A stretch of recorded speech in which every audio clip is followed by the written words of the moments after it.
Hallo und herzlich willkommen bei whisky.de, dem Treffpunkt feiner Geister. Mal wieder ein 360-Grad-Video. Ihr könnt wieder alles in 360 Grad erleben. Unten gibt es noch die Einstellung, ein bisschen die Auflösung hochstellen. Dann sieht das Ganze noch mal ein Stückchen besser aus. Für die, die es nicht wissen, man kann mit der Maus rumfahren, man kann mit dem Handy, falls man es auf dem Handy anschaut, so ein bisschen in die Gegend reingucken. Und man kann sogar auch mit dem Mausrad reinzoomen oder ich glaube mit den Fingern auf dem Handy. Ja, und was wir heute noch gemacht haben, ist, wir haben eine Flasche Tamdhu in jeder Szene versteckt. Hier unten sieht man die erste, so wie die hier. Und wenn ihr alle Flaschen in jeder Szene mit Timecode und Position mir nennen könnt, dann gewinnt ihr eine Flasche Tamdhu. Müsst natürlich noch eure Kundennummer reinschreiben, aber ich schreibe das sicher irgendwo in den Chat rein. Ja, so Tamdhu. Tamdhu ist keine Brennerei, die öffentlich ist, das heißt kein Visitor Center und man kann leider die Brennerei nicht besuchen. Aber wir dürfen heute rein und ich kann euch mit dem 360-Grad-Video wirklich schön alles zeigen. Ja, bisschen Geschichte. Die Brennerei wurde 1897 gegründet. Das war so viktorianisches Zeitalter, industrielle Revolution, Aufkommen der Dampfmaschine und solche Geschichten. Und es war damals ein Hightech-Startup. Also es war eine Hightech-Firma mit einem tollen neuen Art von Gebäude und es hat neues Equipment benutzt, also wahnsinnig neu und interessant. Und ja, später in den 1940ern, hat die Brennerei dann auch noch erweitert und gesagt, ja, wir wollen jetzt auch noch eine Melzerei werden und hat die alte Technologie der Malting Floors hinter sich gelassen und auf die neue Technologie der Celadon Box gesetzt. Die Celadon Box ist im Grunde eine große Metallbox, wo man das Malz reinmacht, nass macht und wieder ablässt und dann, wenn es dann anfängt zu keimen und zum Malz wird, dann wird das Ganze noch mit Einsätzen gewendet, sodass ein bisschen Luft drunter kommt und keine Pilze sich entwickeln können. Ja, leider wurde das dann in 2010 wurde die Melzerei dann eingestellt und auch insgesamt das Gebäude abgerissen, da sich es irgendwo, es hat nicht mehr sich so getragen. Ja, 1970, in den 1970er Jahren, war auch noch sehr wichtig für die Brennerei, denn dort ist die Brennerei erweitert worden. Sie hat angefangen mit 2 Brennblasen, eine Wash, eine Spirit, und ist dann weitergegangen auf irgendwann 2+2 und dann irgendwann 2+2+2. Das heißt, die Brennerei hat dann am Ende jetzt 3 Paare an Stills und ist damit eine mittlere 6 Stills Brennerei. Ja, wie gesagt, leider nicht der Öffentlichkeit zugänglich, aber wir schauen uns das gleich mal an, wie es in der Brennerei so abgeht. Wir kommen wieder mal zu den wichtigsten Zutaten der Brennerei, und zwar Wasser und Malz.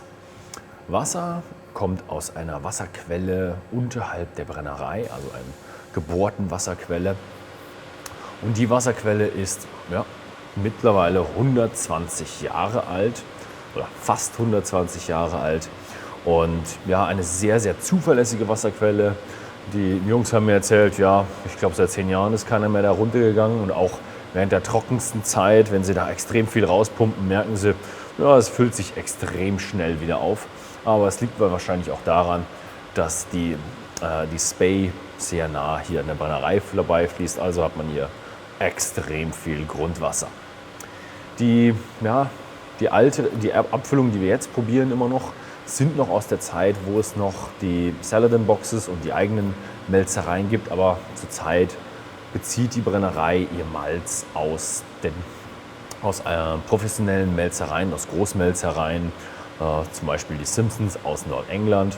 Und was besonders ist bei den Brennereien beim Malz von Tamdhu ist, sie haben einen extrem niedrigen ppm-Gehalt.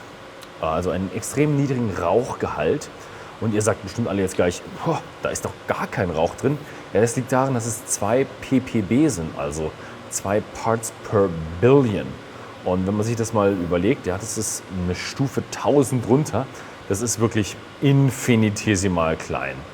Sie sind ein bisschen stolz darauf, sagen, wir haben etwas Rauch in unserem Whisky, aber wirklich im Grunde, es ist nicht schmeckbar. Also es ist wirklich, auch wenn man hier den Grist oder das Mehl probiert, es schmeckt gar nicht nach Rauch. Ja, aber wenn man sich ein bisschen so umschaut, merkt man, ja, das Equipment, hier die Container und die Malzmühle sind alle ein Stückchen zu groß. Das liegt daran, dass die Brennerei früher, als sie selbst ihre Mälzung gemacht hat, nicht nur das Malz verkauft haben, sondern auch den Schrot, also das Grist verkauft haben, der dann in dieser Tür da durch diese Tür da drüben mit säckenweise verkauft wurde. Man konnte mit dem LKW ankommen, konnte ein paar Säcke kaufen und hatte dann den Schrot aus der Tamdhu-Melzerei. Ja, die Proteus-Mühle hier hinter mir ist eine normale 4-Rollen-Mühle, bei der man schön mit den Rädern einstellen kann, wie dick denn der Grist sein soll, der hier produziert wird. Und das ist relativ wichtig für das Mashing und später auf jeden Fall für die Fermentation und damit auch sehr ausschlaggebend für den Geschmack. Hinter mir ist die neue Mash-Tun. Naja, so neu. Sie ist von 1972 und es wurden ein paar Sensoren dazu gebaut.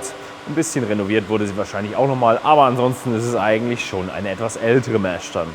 Ja, rostfreier Stahl und Semi-Lauter gibt es hier.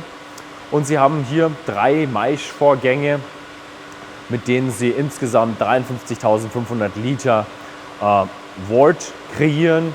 Der 3. Waschgang wird nicht dafür verwendet, aber er wird recycelt für den nächsten Waschgang, um wirklich das Maximum an Zucker und Stärke aus jedem Malzkorn herauszuwaschen. Das Besondere hier bei Tamdhu ist, dass sie ein sogenanntes Clear Wort produzieren. Und zwar nehmen sie alle Feststoffe aus dem Wort raus und das hat wirklich tolle Einflüsse in der Fermentation.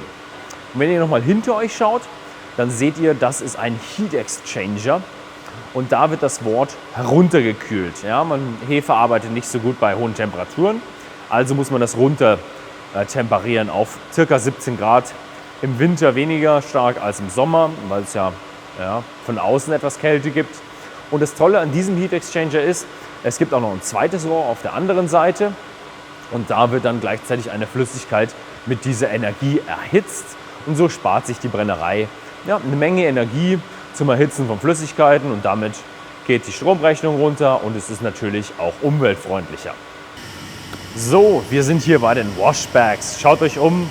Insgesamt sind es 9 Washbags und sie haben eine sehr hohe Kapazität, aber sie werden nicht so hoch befüllt. Sie werden nur bis 53.500 Litern befüllt und das hat jetzt was damit zu tun, dass sie dieses Clear Wort haben. Ja? Dieses Fehlen von Stückchen in der Maische und jetzt in dem fermentierten Bier bedeutet, dass es sehr stark blubbert. Und dadurch entsteht extrem viel Schaum. Und was die Leute dann hier machen müssen, ist, sie müssen Platz lassen für den Schaum. Und sie haben oben diese Blades, die den Schaum dann auch wegschlagen. Ansonsten würde das Ganze hier immer wieder überlaufen. Ja, der positive Nebeneffekt von diesem Clear Wort ist aber, dass es ein extrem fruchtiges Wash wird. Also ein extrem fruchtiges Bier mit tollen Fruchtaromen, die wir später im Whisky finden werden. Ja, und das ist das, was Tamdhu haben will. Die wollen diesen richtig schönen, fruchtigen Wash haben. Ja, die Dauer der Fermentation ist relativ lange und man lässt sich ein bisschen Zeit, damit man auch wirklich diese schönen Aromen entwickeln kann. Verwendet wird eine flüssige Hefe.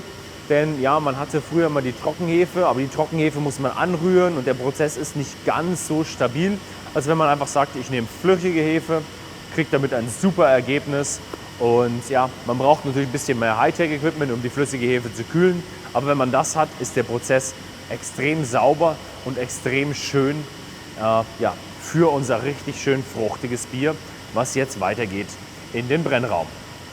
Ich bin mal wieder im Herzstück der Brennerei. Schaut euch um, der Stillraum.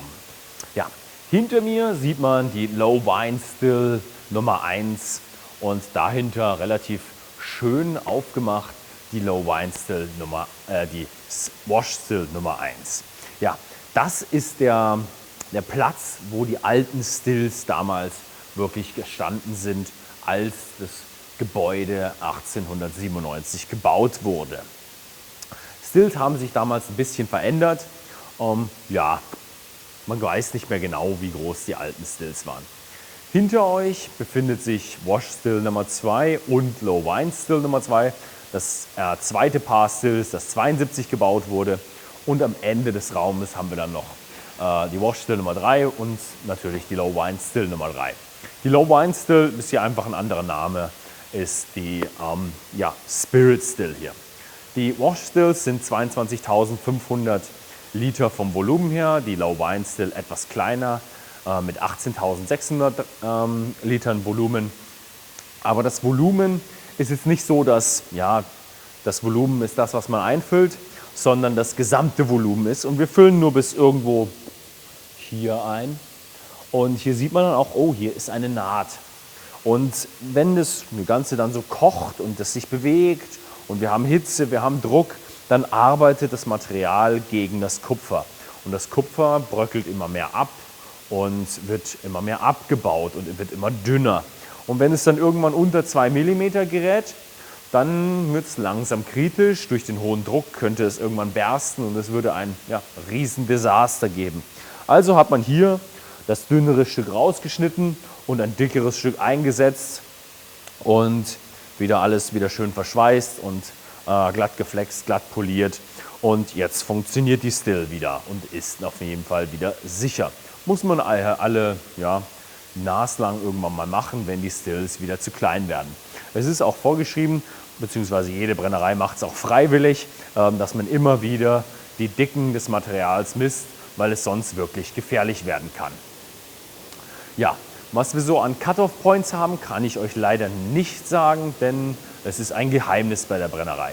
Wenn ihr hier seht, oh, hier geht ein bisschen Dampf hoch. Die Brennerei ist jetzt nicht in Produktion, sondern sie sind in der Reinigungsphase. Wir haben vorher noch jemanden gesehen, der die ganzen Brennblasen geschrubbt hat. Und ja, war richtig toll. Also hat man wirklich gesehen, wie so eine Brennblase blitzen und sauber sein kann. Jetzt ist sie irgendwie wieder ein bisschen angelaufen. Naja, so. Jede Wash Still arbeitet zweimal, um eine Low Wine Still zu befüllen. Muss wohl daran liegen, dass irgendwo die Wash Still relativ langsam arbeitet und die Low Wine Still doch etwas flotter arbeitet.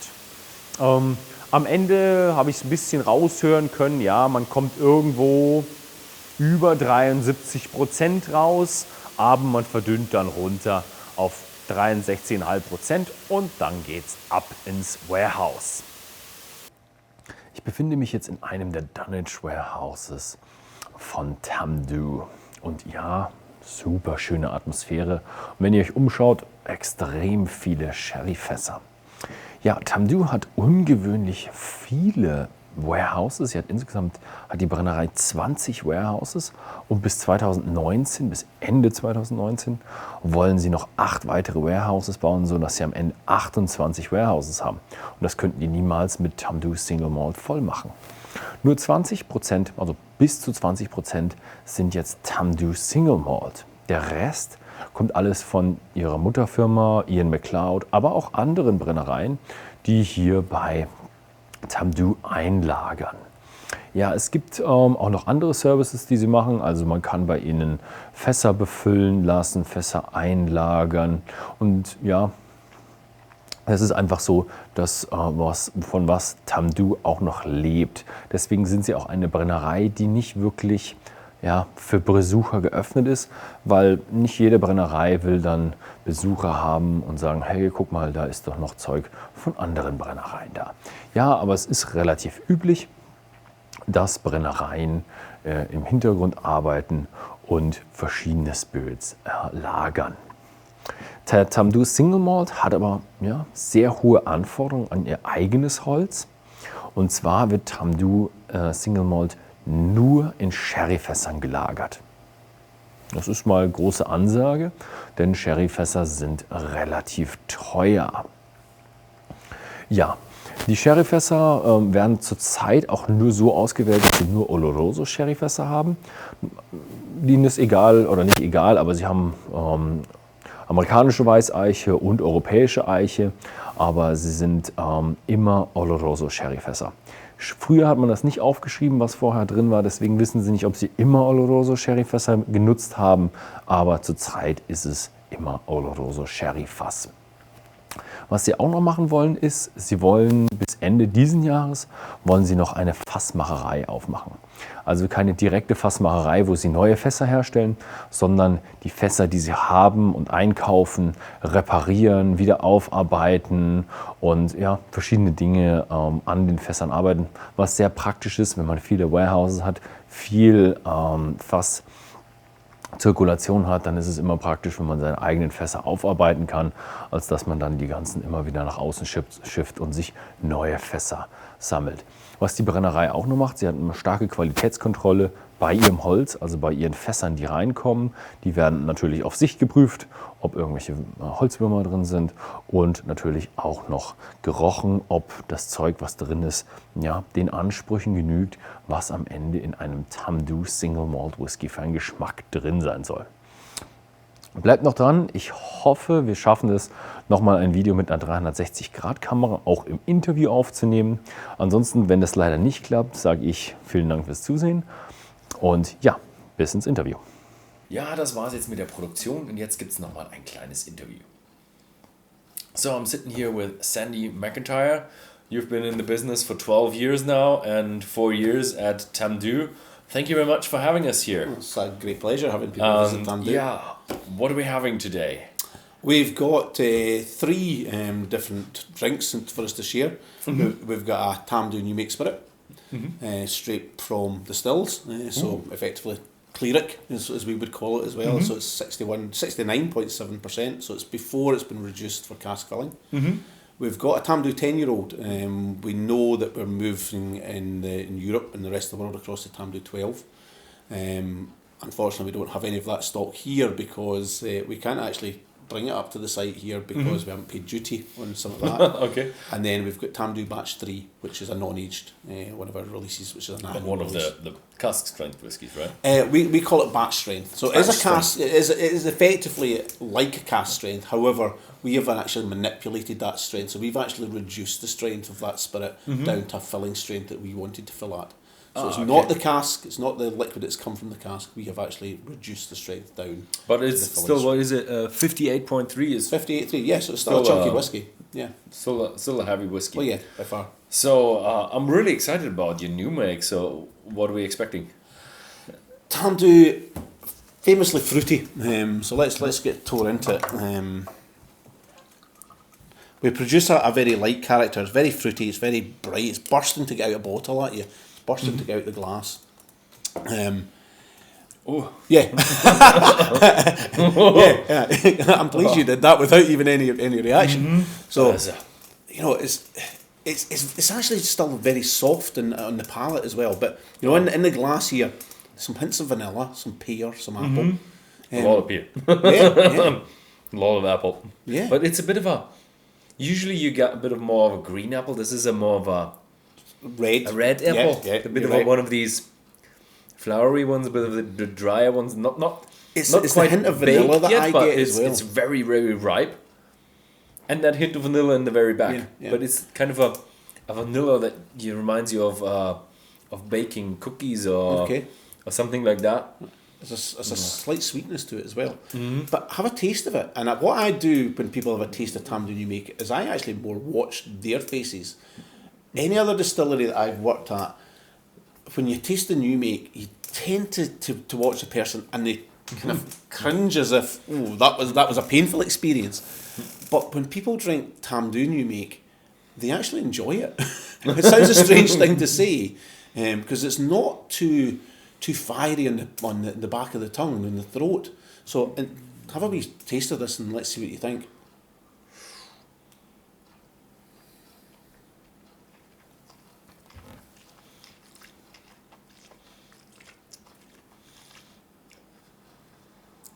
I mean, 69.7. So it's strong stuff. Strong stuff.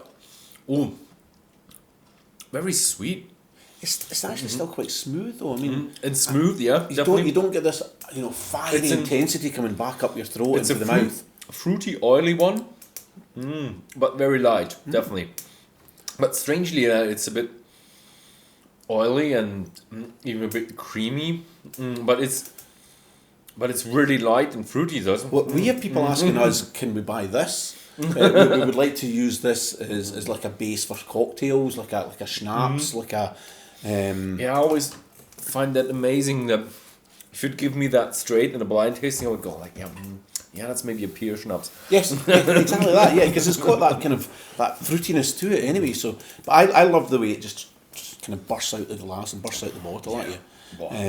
It's a fantastic new make, and it's a great base starting point for us to work with the sherry cask that we've got at Tamdhu. We exclusively mature in sherry casks here, so that fruitiness with the fruit from the sherry really works well in the cask and develops into the fantastic whiskies we've got. I really like, as you told me and as I've told everybody, the one with the clear mash. Yeah. And all the stuff you look out for, that you get that fruity character. Really nice. Production wise for us, it's very important we get clear wort.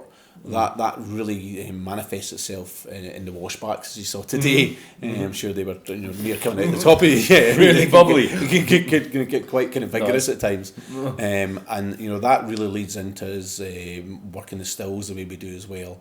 It's not a very fast distillation, it's certainly not the slowest by far, but we're not rattling the stuff through the still, so we're getting this good copper contact, which allows us again to produce this light, fruity new make spirit, which again, as I say, we take through to the cask. So I've seen a few signs and a few staves where it says Tamdhu, the can-do spirit. Why is that? What does that mean?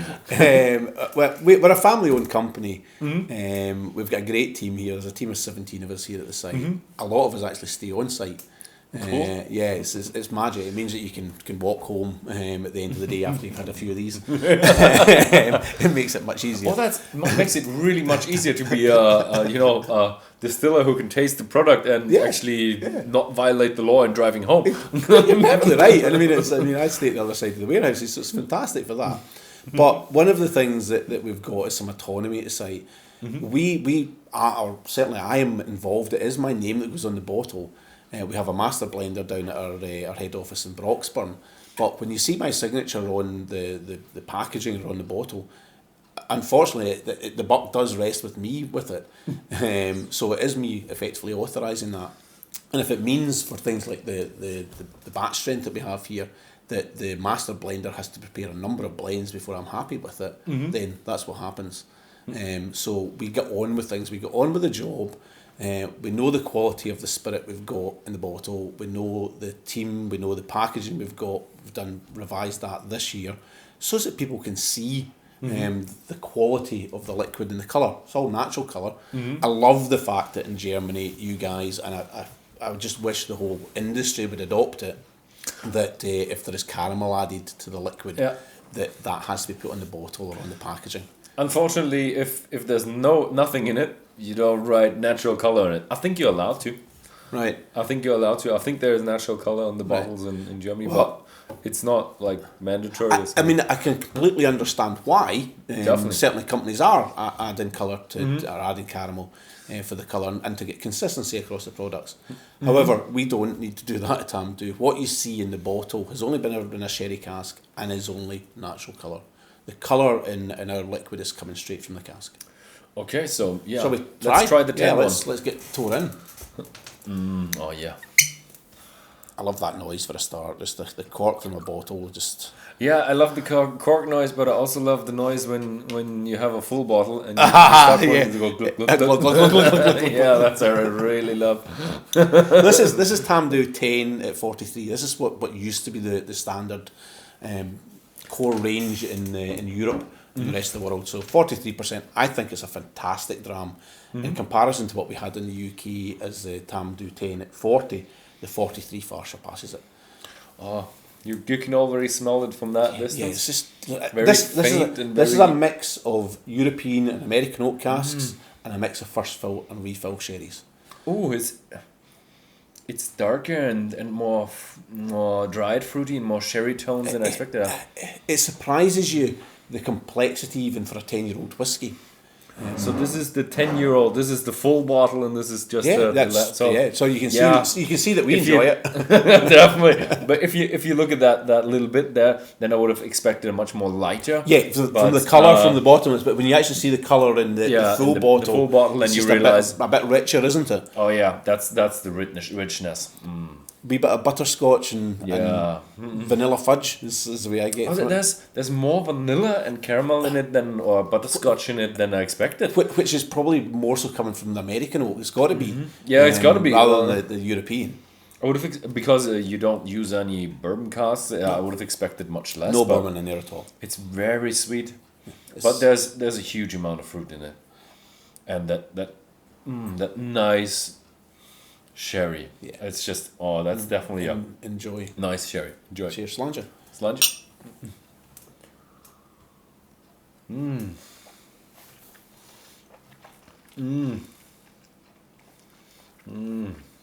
It is an exceptionally easy whiskey to drink. You're still hanging on to it. I just enjoy it so much. Yeah. Again, a little bit of oiliness, but it's much more liquid. And sweetness, fruits. It's rich, isn't it? It's actually honey, quite butterscotch, rich. Yeah, vanilla. There's a wee bit of ripe banana in it as well. I get from time to time. Yeah, it's this ripe fruit, but also banana. What is that? Very ripe apple. Bit. Well, I was going to say a wee bit of apricot even at the back end. Yeah. I'll come down with another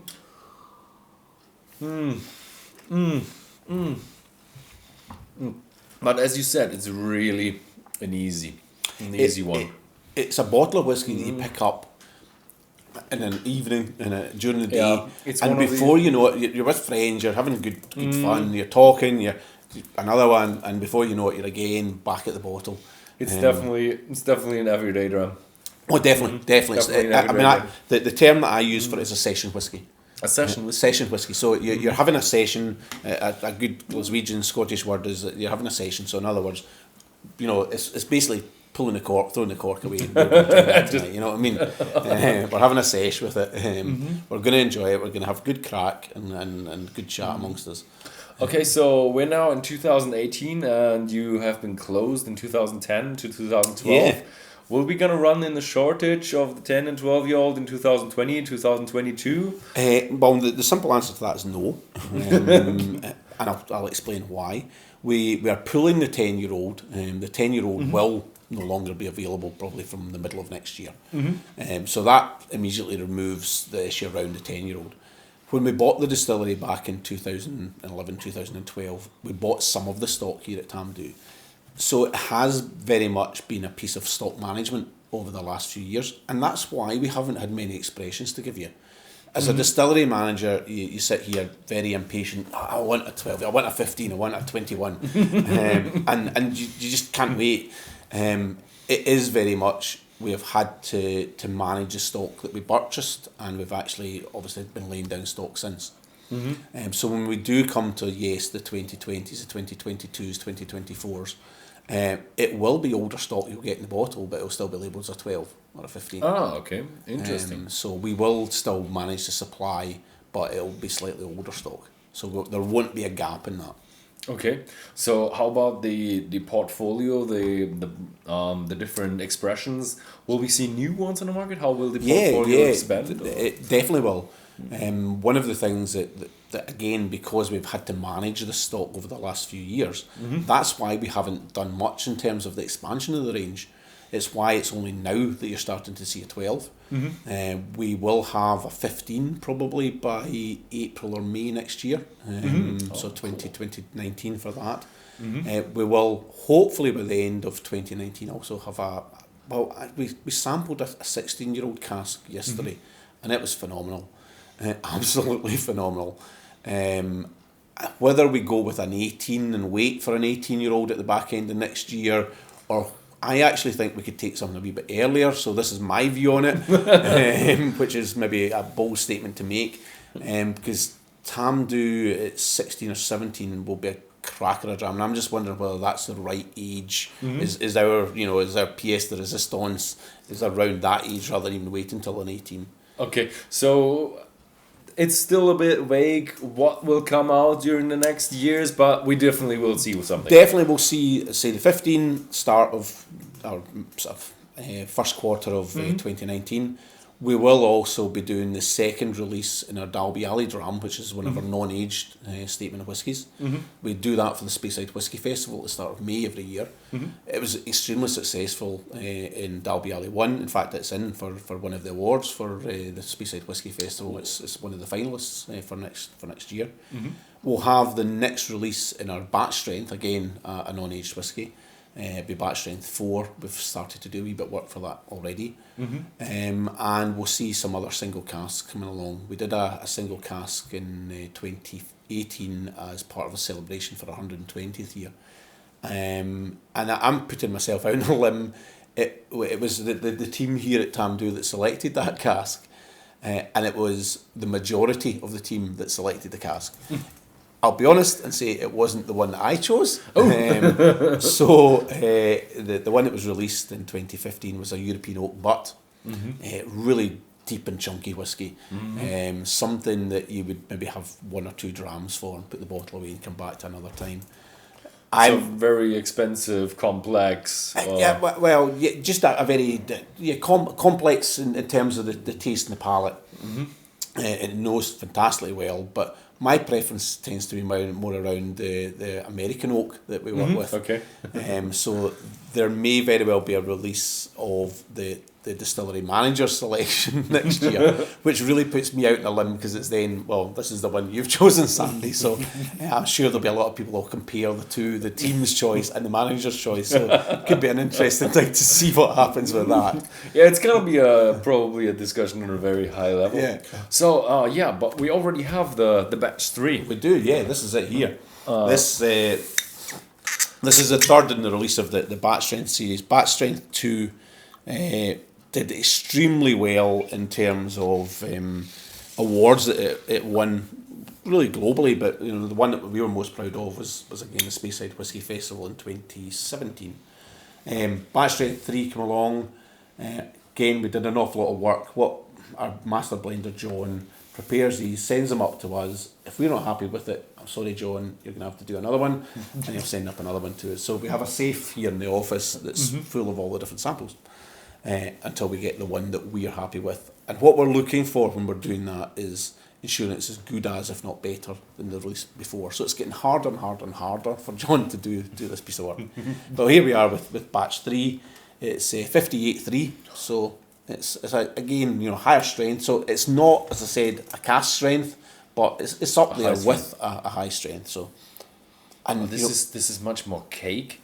Much more Christmas cake, much more of the sultanas and the raisins coming through this time. Much more of the influence from malt. Yeah, from the European side of the cask that we're using. Oh, the raisins are deeper in. If you're further away, you get more of the sweetness. If you get the nose right into the glass, honey. That's where you pick that. And if you get in, you get the sultana, the raisins. To me, it's a bit more toffee rather than the light fudge that you're getting with the 10. Yeah, the toffee is bit further away, but nice drum. This is an interesting one because I actually find initially when I started with this one, I was a couple of drops of water with it. Where I am now with it is that no, I actually prefer it just straight from the bottle. Okay, I think I'll try them both. No, I've certainly got the water there, so but no, it's.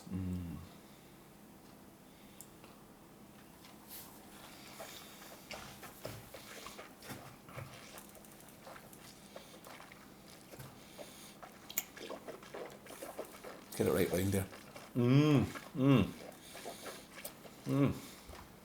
It's not too overpowering at that strength, though. It is quite strong, though. Well, it's strong, but it's not overpowering. It's not overpowering, but it's intense. It's definitely telling me it to be. I'm there. Yeah. And even a bit. There's a wee bit of spiciness. Yeah. Just wanted to say that a little bit of pepper spiciness. It's just more of an oomph. These other ones were definitely the mild everyday drum. Yeah. This is a bit more of a excitement, bit of a more of a kick, bit of a more of an explosion in there. Yeah. But now it fades out like the like the others with the Christmas cake, but butterscotch. You get a real hit out of this beast. You know, it's wanting to tell you I'm there. Definitely at the beginning, explosion, and then just fades out nicely. Really. It's actually a phenomenally good dram for you know. Again, a lot of people hang up on age. We've got our oldest cask here isn't actually our best cask. Tell it to everybody, it's still in the warehouse. So please don't always be hung up on age. There's some fantastic non-aged whiskies out there. I'm sure you'll have tried lots of them, same as everybody else. The thing is with non-aged whiskey, you tend to not know what's in it. That's the thing. You can have a fantastic non-aged, you can have a bad non-aged. You can, yeah, you're right. And I'm not saying that every non-aged is a fantastic whiskey by far, because there's some absolute belters out there as well. But you know what I'm pleased to say is, again, we know it's only ever been in a sherry cask, so we know it's there's not some really rubbish casks been thrown in here just to get rid of them. Natural colour again, so we're seeing, you know, the richness in the terms of the colour of this stuff here. So we know there's some really good quality whiskies in it. I haven't done it. I haven't actually had water in a batch for quite a wee while. So, quite a malty quite a malty experience with still that spiciness and that kick in it.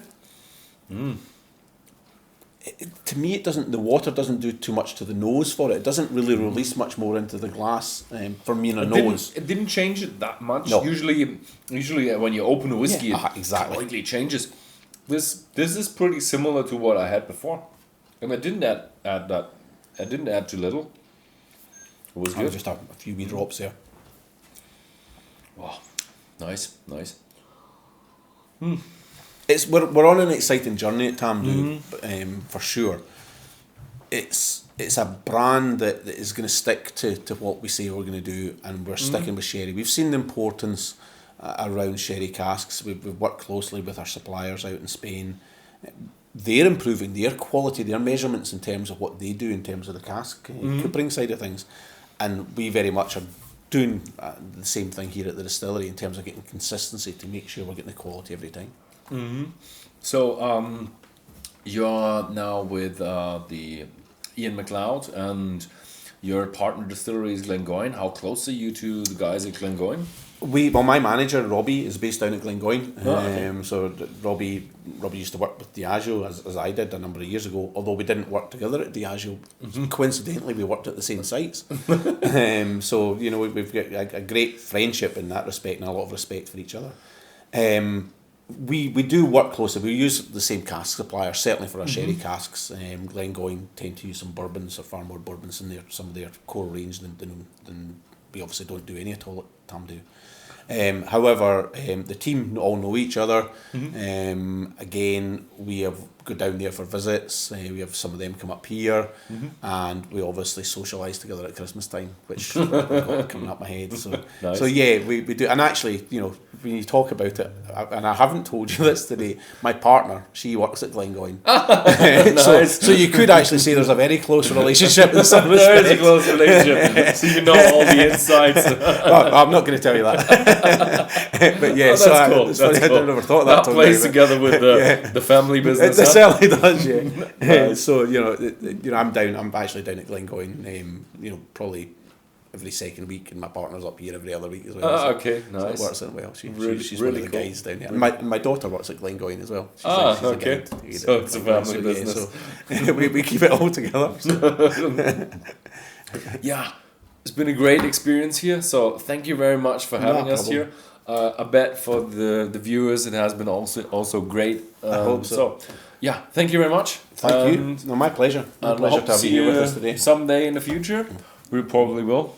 I hope so. Yeah, I hope so, because the brand's only gone up and up and up. So I think it will go really well in the future. Slanger. So thank you very much for watching. If you found this video interesting, then please give us a thumbs up, and see you next time. Thank you.